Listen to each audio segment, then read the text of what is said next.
Hello crafty friends, I'm Lynn from Studio Cateau and I'm so glad you're joining me again today. Today I'm back with another mini Slimline card. I know, I'm slightly obsessed with them. And this one is showcasing the new release by Streamside Studios. Sean has released 2 beautiful new digital stamp sets and I'm going to be coloring some of the images from those. I'm starting by coloring the mermaid in alcohol markers, and the way I'm going to color these images is that I'm going to put down a base layer with alcohol marker, and then I'm going to shade them in with colored pencils. The stamp set is called Mermazing Day, and the mermaids are all so cute. I can't wait to play around with them some more. The second digital stamp set that I'm using is the Sea Critter stamp set. You'll see that in a little bit. And I'm only using the crab and some seaweed images from that. I will probably have another card using these sets up next week, so you can look forward to that. So as I said, I'm coloring these images by first putting down a base layer of the lightest color that I think I'm using for the image in alcohol marker, and then I'll add shading on top of that with my colored pencils. This is a great way to stretch your supplies, especially if you're still collecting alcohol markers and you don't have as many shades yet. Or if you're like me and you have some cheap alcohol markers that don't come in as many pretty colors, this is a great way to just spice up your colors, because as you can see, that purple I used is not a great purple, but it's one of the only purples that comes in these alcohol markers. So that's why I want to layer some pencils on top of it and make it more of a true purple. Now, why not just color in colored pencils instead? Because it's really hard to get full coverage with colored pencils if you don't have the exact right paper for it. Because more often than not, when you're coloring with your pencils, you'll have some paper showing through. The texture of the paper will make it so that your colored pencils don't reach every single fiber of it. So you'll have some white showing or some craft showing, whatever paper you use. But if you put down the lightest shade you plan on using in the image with an alcohol marker, you don't have that issue. I also found, I didn't use it here, but if you want a more smooth effect with your colored pencils, you can of course use Gamsol or something like that. But some alcohol markers, if you have the colorless blender, it will work as well to smooth out your pencils. I might not recommend this for Copics. I don't know what this does to your markers, but as I said, my set is really cheap and I have a lot of colorless blenders in it, so I don't mind designating one for my pencils. I don't do this often because I like the texture that colored pencils gives me. But yeah, that's definitely an option and worth a try. So I'm coloring in the hair here, and as you can see, my shading is all over the place, but I wanted to give it a really wavy effect. She is swimming in the water, and water does really crazy things to your hair.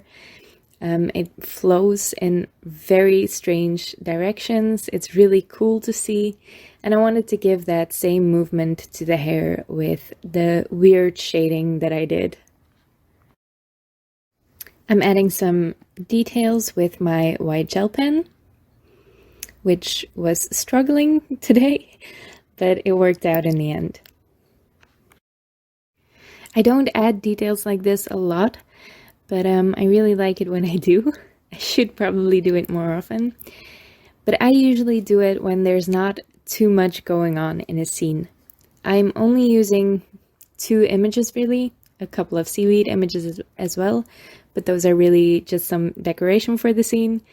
So I wanted these images to really stand out and have some nice details in them as well to add more interest to the card as a whole.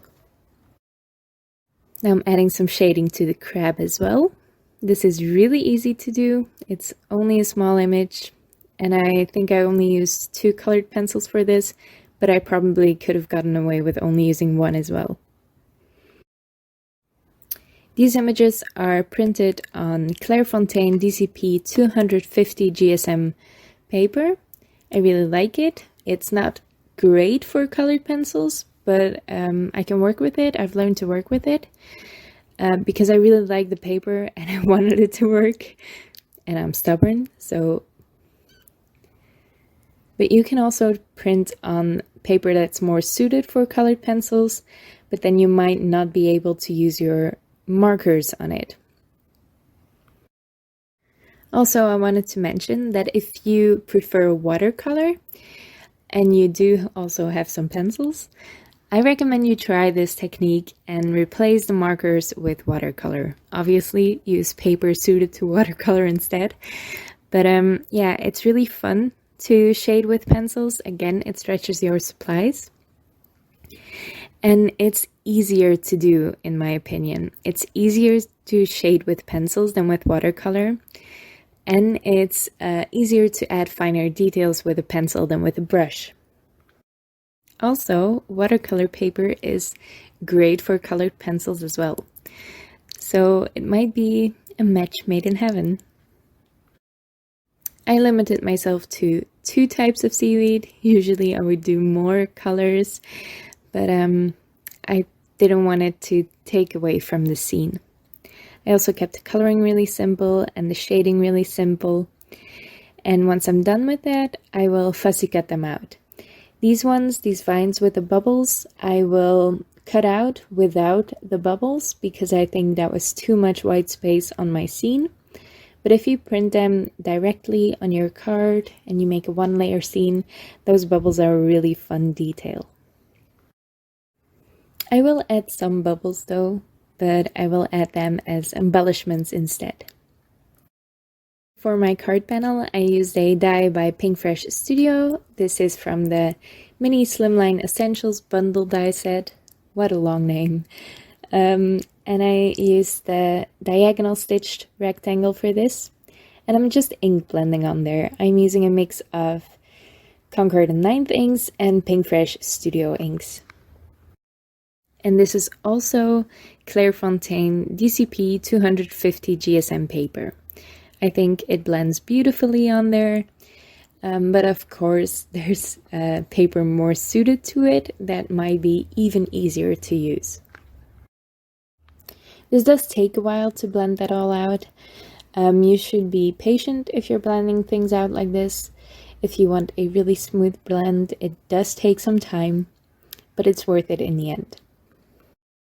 I love the blues that come with the Concord and 9 set. I think they're so beautiful.